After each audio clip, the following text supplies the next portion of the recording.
এক বছরে আমরা আওয়ামী লীগের কিছুই করতে পারি নাই, এদের কিছুই আমরা একটা পশম ছিঁড়তে পারি নাই এক বছরে। এই এক বছরে গরম যখন আমরা রুটি ভাজতে পারলাম না, গরম তাওয়াতে যখন আমরা তাদেরকে পুরাতে পারলাম না, এখন তো তাওয়া ঠান্ডা হয়ে গেছে। এই ঠান্ডা তাওয়াতে শোয়া রাখলে এখন আর কাবাব হবে না, এখন আপনার হাত পুড়বে, আমাদের হাত পুড়বে। কাজেই শেখ হাসিনা তো আসতেছে, দেখাই যাচ্ছে, কামিং, ভেরি সুন কামিং। শুনটা অবশ্য আমার কথা আমি শুনেছি, শিখেছি ডক্টর ইউনূস সাহেবের কথা, খুবই তাড়াতাড়ি নির্বাচন দিয়ে দেব, ওই এর আগে ওর আগে ওর আগে ওর আগে দিয়ে দিবে। তাই আমিও বলতেছি খুবই তাড়াতাড়ি শেখ হাসিনা ক্ষমতায় চলে আসবে, রাষ্ট্রে চলে আসবে। এই রাস্তাটা আমরাই বানাচ্ছি, আমরাই, ইউনূসের পক্ষে লোকেরা, ডক্টর ইউনূস সাহেবের আপনজনেরা, তার পাশে যারা ওনার স্তুতি গাচ্ছে, তারাই শেখ হাসিনাকে প্রত্যাবর্তন করার রাস্তা, হাইওয়ে তৈরি করে দিচ্ছে, প্রশস্ত করে দিচ্ছে। এবং এবার আমার মনে হয় শেখ হাসিনার পিছনে এবার বোধ আমেরিকানরাও থাকবে, আমেরিকান রিপাবলিকানরা থাকবে। থাকার আলামতে দেখতে পেলাম চার্জ ডি অ্যাফেয়ার্স আইসা এনশিওর করে গেল যে ওই গুলাগুলি করবে না, জঙ্গি দমনের জিরো টলারেন্স বলেছে তো, তার মানে কেউ যদি নিরসনশীল করে আসে তাদের কিছু বলবে না, এই নিশ্চয় তারা নিয়ে নিয়েছে। আর ভারত তো আছেই, আর ভারত যেহেতু 25% কমায় নিয়ে আসতে পারছে, তার মানে তাদের সঙ্গে ভারতের সম্পর্কটা ভালো, আরো ভালো হবে। আর আমরা তো কমাইতে পারবো না, আমরা গেছি বোয়িং কিনতে, আমরা এখন থেকে ঢাকা বরিশাল বোয়িং ফ্লাইট করবো। আপনি বাড়ি সিলেট না কোথায়? আপনি বাড়ি কোথায়? সিলেটে। আমি আশা করতেছি সিলেটে, আগামীতে শুধু সিলেটে বোয়িং যাবে না, আমরা চিন্তা করছি আমাদের হাওড়ে হেলিপ্যাড প্লেনের এয়ারপোর্ট বানায়া আমরা হাওড়ে এখন বোয়িং দিয়ে যাবে। কারণ 35টা বোয়িং কিনলে পরে আমরা চালাবো কোথায় বলেন? বিমানে চালাতে পারি না, এই লক্ষ্য যখন চালাতে পারি না, এই বোয়িং দিয়ে মেনটেন্স করবো কেমনে বলেন? এয়ারপোর্ট কোথায় রাখবো? 35টা বোয়িং, এটা যে ফালতু গল্প, এটা আমেরিকানো বুঝে না, আমেরিকানো জানে না যে 35টা বোয়িং কেনার মতো টাকা আরো 35 বছরে 350 বছর বাংলাদেশে হবে কিনা, এটাই তো অনেকে সন্দেহ পোষণ করে। 35টা বোয়িং কিনে ফেলবেন, আরে একটু বলেন না ভাই, 1-2টা কিনতে পারি বা কিছু ভাড়া নিতে পারি আপনাদের কাছ থেকে বোয়িং, বাস্তব সম্মত কথা বলেন। আপনি ভারতে আমেরিকাতে গম নিয়ে আসবেন, 1 কেজি গমের দাম যেখানে 1 পাউন্ড $1, সেখানে ক্যারিং পরে $3.5। আপনি কি করবেন? এই গম এনে কারে খাওয়াবেন বলেন? 1 কেজি গমের freight charge from any port, Chicago থেকে চিটাং আসতে $3.5, $3.5 কেজিতে গম পরিবহন করে আইসা $3.5 মানে কি প্রায় 400 টাকা। 400 টাকা দিয়ে গম খাওয়াবেন, গমের রুটি খাওয়াবেন আমাদেরকে বলেন? আপনি কোথায় বলতেছেন বলেন? আপনি তুলা নিয়ে আসবেন, এই তুলার কাপড়ে অর্ডার তারা যদি না দেয় তাহলে ফ্রেট চার্জ দিতে পারবেন? বাংলাদেশকে ফ্রেট দেওয়ার জন্য, সস্তা দেওয়ার জন্য আমেরিকানরা 3টা প্রোগ্রাম করেছিল। একটা PL480 তে তারা বলতো যে তুমি ট্রান্সপোর্টেশন তোমার, গম আমার ফ্রি। যে গম তারা ফেলে দিত, বি গ্রেড সি গ্রেড গম ফেলে দিত, এই আইয়ুব খানের আমল থেকে নিয়ে পরে বাংলাদেশে বঙ্গবন্ধুর সঙ্গে কূটনৈতিক সম্পর্ক নাই, স্বীকৃতি দেয় নাই, তারপরে PL480 চালু করছিল। এই PL480 আমাদেরকে ফ্রি গম দিত, কিন্তু ক্যারি করতে হতো আমাদের, ট্রান্সপোর্ট করতে হতো আমাদের। এই বাংলাদেশের প্রথম লাইনের যে বড় লোক হয়েছে, কোটিপতি হয়েছে, এই PL480 ট্রান্সপোর্টেশন করে, ফরওয়ার্ডিং করে এই প্রথম আমাদের দেশে কোটিপতি তৈরি হয়েছে। এই PL480 বিনা পয়সা দিয়ে তো আনতো, তারপর গমের হিসাব ছিল না, চুরি চামারি হইতো। তারপর আস্তে আস্তে আমাদের সাইলো হয়েছে ভাই। 75, 76, 80 সন পর্যন্ত বাংলাদেশে একটা জাহাজের গম রাখার গোডাউন ছিল না। একটা পুরো জাহাজের 15,000 থেকে 30,000 টন গম আসলে পরে সেই গমটা রাখার মতো কোনো গুদাম ছিল না আমাদের। আর এখন তো 1 থেকে 1.5 লাখ, 2 লাখ, 3.5 লক্ষ টন দিয়ে একটা জাহাজ আসে, আমেরিকান পরিবহন করে। এই 3.5 লক্ষ টন গম আনলেও আমাদের সাইলোতে এখনো জায়গা নাই। ওই সাইলো নাই, এত বড় সাইলো নাই এখনো। সবচেয়ে বড় সাইলোর ক্যাপাসিটি হলো 60,000 টন। তা একটা জাহাজ যদি আমি 1 লক্ষ টন গম আনি, রাখবো কই? শিপে রাইখা দিলে শিপের ভাড়া কে দিবে? অবাস্তব কথাবার্তা বললে হবে, খালি কথা বললে হবে বলেন? আপনাকে আমেরিকার বাজারটা ভুলে দিতে হবে, ফরগেট ইট। আমেরিকান বাজার বাংলাদেশের জন্য না। ওখানে ভিক্ষা থেকে কিছু আনতে পারবো কি আমরা? আমাদের ছেলেরা কেউ ট্যাক্সি ম্যাক্সি চালায়, ওভার টোভার চালায় বাঁচতে পারবে। এই চাকরি দিবে কদিন পরে, ইউনিভার্সিটি ভর্তি করতে দিবে না, অলরেডি বলে দিয়েছে। বিদেশি ছেলেদের ভর্তি করলে অনেক টাকা দিতে হবে আমেরিকান গভর্নমেন্টকে। ওই টাকা দিয়ে আর আমার ছেলে মেয়ে এখন আমেরিকাতে পড়তে পারবে না। হ্যাঁ তারা আমাদের রাখবে, কি ওভার চালাতে রাখবে। এই দেখেন একটা ছেলেকে পুলিশ চাকরি দিয়েছিল, এটা মারা ফেলেছে নিউ ইয়র্কে, বুঝছেন না, যাতে আর কোনো বাঙালিরা যেন আবার এই পুলিশে না ঢুকে। বুঝতে পারছেন, এগুলো তো পরিকল্পিত, এগুলো মনে করেন না যে অ্যাক্সিডেন্টাল, দুর্ঘটনা না, এগুলো পরিকল্পিত। এই ছেলেটা ওয়াজ প্রমিসিং, ওখানে নিউ ইয়র্কের মেয়র একজন এশিয়ান হওয়ার কথা, সে খুব পপুলার। এখন এই ছেলেটার মৃত্যুর পরে এশিয়ানদের উপর কি চাপ পড়বে? তার উপর চাপ পড়বে না? বলেন, এই বাঙালি ছেলেটার বলি পাঠা করে আপনি ওই মেয়রকে, আপনি ওই মেয়রের ভোট নষ্ট করতে চাচ্ছেন, যেখানে ট্রাম্প বলতেছে আমি তাকে ডিপোর্ট করে দেবো, আমি তাকে আমেরিকা থেকে বের করে দেবো। যেই মেয়র সম্বন্ধে, মেয়র প্রার্থী সম্বন্ধে ট্রাম্প প্রকাশ্যে ঘোষণা দিয়েছে যে আমি ওকে আমেরিকা থেকে বের করে দেবো। চিন্তা করেন, তো এখন ওই ছেলেটা মারা গেল এবং এই যে এশিয়ান 2-3টা পুলিশ মারা গেল, এটার দায়িত্ব মেয়র উপরে যাবে না? কারণ অনেকে আমার কাছে জানে না, ইন্ডিয়া নিউ ইয়র্কের পুলিশ চালা মেয়র, পুলিশ ট্রাম্পের অধীনে না, new York police new York মেয়রের অধীনে। ওখানে কোনো স্বরাষ্ট্রমন্ত্রী নাই, পুলিশ মন্ত্রণালয়। নিউ ইয়র্কের বা আমেরিকান বড় বড় সব জাহারের রাজ্যের পুলিশ হলো ওই রাজ্যের গভর্নরের অধীনে, বা শহরে গুলো ওই সিটির মেয়রের অধীনে। নিউ ইয়র্ক পুলিশ সিটি মেয়রের অধীনে। তো সিটি মেয়রের অধীনে পুলিশটাকে মেরে ফেললো একটা বাঙালি ছেলেকে, এর কোন প্রতিবাদ বাংলাদেশ সরকার জানাইছে?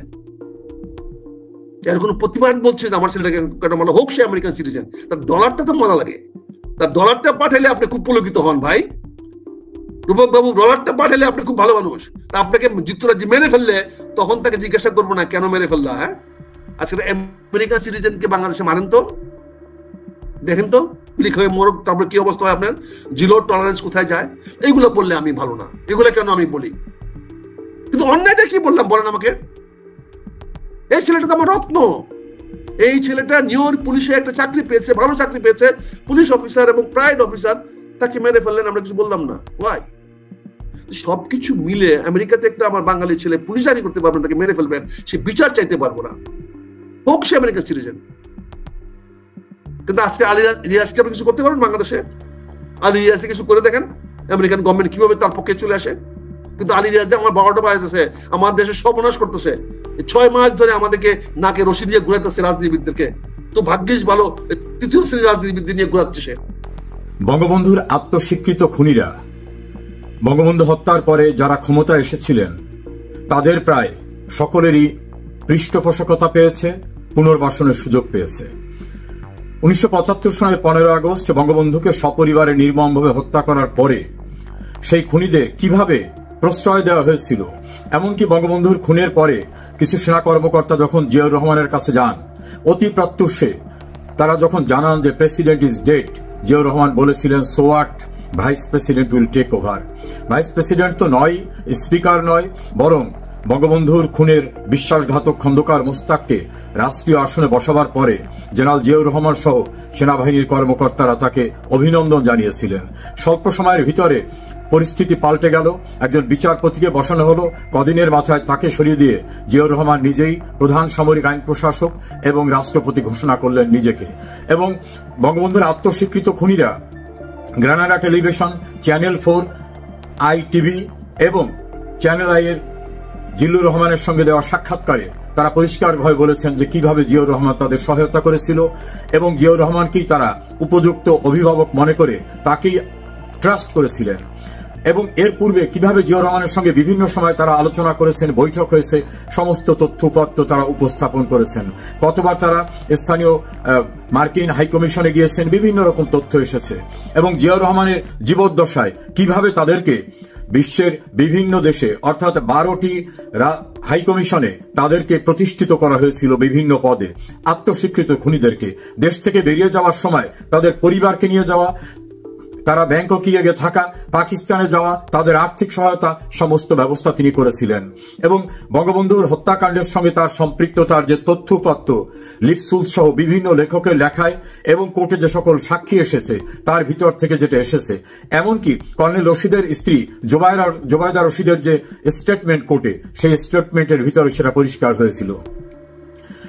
জিয়াউর রহমানের হত্যাকাণ্ডের পরে এরশাদ ক্ষমতায় আসলে এরশাদ সাহেবও তখন বঙ্গবন্ধুর আত্মস্বীকৃত খুনিদেরকে দেশে আসতে দেন এবং তাদের দুইটি পার্টি করতে দেন। একটি পার্টির নাম ছিল ফ্রিডম পার্টি, কর্নেল ফারুক এবং রশিদের নেতৃত্বে। আর একটি পার্টির নাম ছিল প্রগতিশীল গণতান্ত্রিক শক্তি, কর্নেল শাহরিয়ার রশিদের নেতৃত্বে। এই বঙ্গবন্ধুর আত্মস্বীকৃত খুনিদের এই দুইটি পার্টিকে রাষ্ট্রীয়ভাবে বিভিন্ন পৃষ্ঠপোষকতা দেওয়া হয়েছিল। শেখ হাসিনা দেশে ফেরার পরে তাকে হত্যা করার জন্য ফ্রিডম পার্টি বিভিন্ন প্রক্রিয়া চালায়। এমনকি বঙ্গবন্ধু ভবনে বাইরের থেকে ব্রাশ ফায়ার করে, বঙ্গবন্ধু ভবন ভেদ হয়ে মোহাম্মদপুরে গিয়ে অনেকের মৃত্যু হয়েছিল। এবং দুর্ভাগ্য হলো বঙ্গবন্ধুর হত্যাকাণ্ডের দিনে সেটাকে নাজাত দিবস ঘোষণা করেছিল একটি মহল। সেই নাজাত দিবসের অনুষ্ঠানে দেশের একজন বিচারপতিও সেখানে অংশগ্রহণ করেছিলেন। এবং বিদেশে থাকা, লিবিয়ায় থাকা এক ব্যক্তিকে বাংলাদেশে এনে তাকে বিমান বাহিনীর প্রধান করা হয়েছিল। এবং 7 দিনের মাথায় সেনাবাহিনীর প্রধানকে সরিয়ে দিয়ে জেনারেল জিয়া নিজেই সেনাপ্রধান হয়ে গেছিলেন।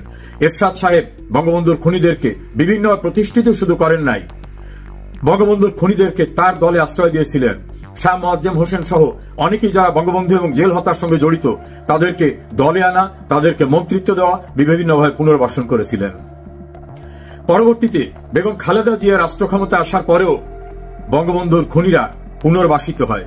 1996 সালের ভোটারবিহীন 15 ফেব্রুয়ারির নির্বাচনে জাতীয় সংসদে বিরোধী দলীয় নেতার আসনে বসানো হয়েছিল বঙ্গবন্ধুর আত্মস্বীকৃত খুনি কর্নেল রশিদকে।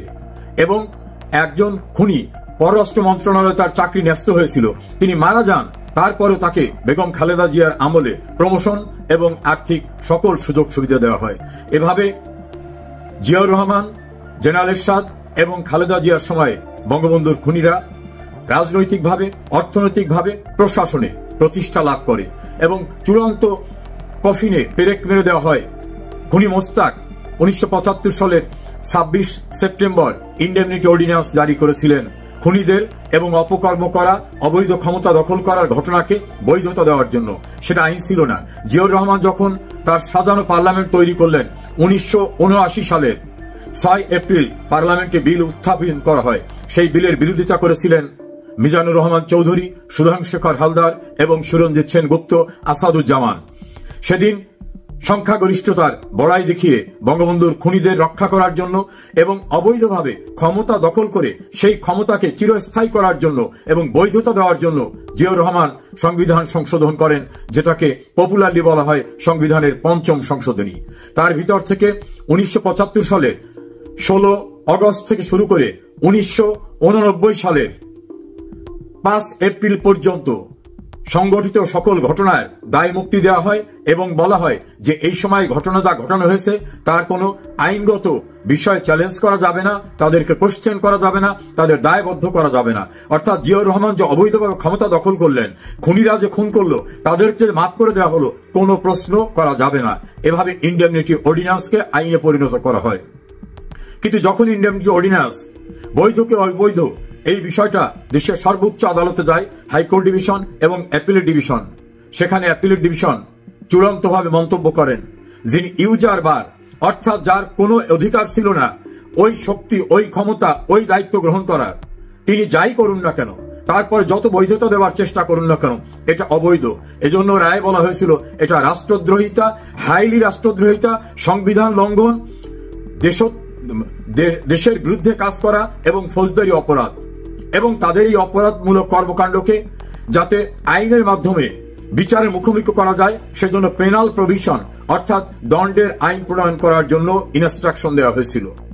এভাবেই সংবিধানের 7-এর এ ধারাকে সংযুক্ত করা হয়। 7-এর এ অনুচ্ছেদে সংবিধান পরিপন্থী কাজ করার জন্য রাষ্ট্রদ্রোহিতার অভিযোগ এবং রাষ্ট্রদ্রোহিতার সর্বোচ্চ শাস্তি পাবে, এভাবে এই বিধানটি করা হয়। আমরা কনক্লুশনে বলতে পারি বঙ্গবন্ধুকে হত্যা করার পরে অবৈধভাবে ক্ষমতা দখল করা খন্দকার মোস্তাক, পরবর্তীতে একজন বিচারপতি, তাদেরকে সরিয়ে দিয়ে জিয়াউর রহমান এবং তার ধারাবাহিকতায় পরবর্তীতে আবার সামরিক শাসন জারি করে সংবিধান লঙ্ঘন করে ক্ষমতা দখলকারী জেনারেল এরশাদ এবং খুনিদেরকে পার্লামেন্টে নিয়ে আসার যে ন্যাক্কারজনক ঘটনা বাংলাদেশের ইতিহাসে ঘটেছিল, সেই ঘটনায় বেগম খালেদা জিয়াও দায় মুক্ত হতে পারেন না। কারণ তার সময়ে 96 15 ফেব্রুয়ারি সংসদের বিরোধী দলীয় নেতার আসনে বসেছিল বঙ্গবন্ধুর আত্মস্বীকৃত খুনি কর্নেল রশিদ। এভাবেই বঙ্গবন্ধুর খুনের বৈধতা দেওয়ার চেষ্টা করা খুনিদের রক্ষা করার চেষ্টা করা, তাদেরকে সূর্য সন্তান বলা, বঙ্গবন্ধুর হত্যার দিনকে নাজাত দিবস করা, এভাবে নগ্নতার ভিতর থেকে যারা আত্মরক্ষার চেষ্টা করেছিলেন তাদের আত্মরক্ষা হয়নি। এই অগস্ট মাসে সেটাকেই মনে করার জন্য আমার এই কন্টেন্ট। বঙ্গবন্ধুর খুনিরা পরিত্রাণ পায়নি। ইতিহাস ঘাটলে দেখা যায় অপরাধ করে অপরাধীরা আত্মরক্ষার করার জন্য যতই আইন করুক, অপরাধের কখনো ক্ষমা হয় না। আজ হোক কাল হোক একদিন বিচারের মুখোমুখি তাদের হতে হয়। ইতিহাস তাই বলে। বঙ্গবন্ধুর খুনিদের, জেল হত্যার অপরাধীদের, মহান মুক্তিযুদ্ধে অপরাধকারীদের দাম্ভিকতা চূর্ণ হয়ে গেছে। বঙ্গবন্ধুকে হত্যার পর 1975 সনের 31 ডিসেম্বর জেলখানার গেট খুলে দিয়ে যুদ্ধ অপরাধী, দালাল আইনে গ্রেপ্তারকৃত, সাজাপ্রাপ্ত, বিচার চলমান, তদন্ত চলমান 37,000 মানুষকে মুক্তি দেওয়া হয়েছিল। তাদেরও কিন্তু বাংলাদেশে বিচার হয়েছে। কোন অপরাধী বিচারের দায় থেকে অব্যাহতি পায় না। বঙ্গবন্ধুর খুনিদের চূড়ান্ত বিচার করতে সময় লেগেছিল 34 বছর, কিন্তু বিচার হয়েছে। এটাই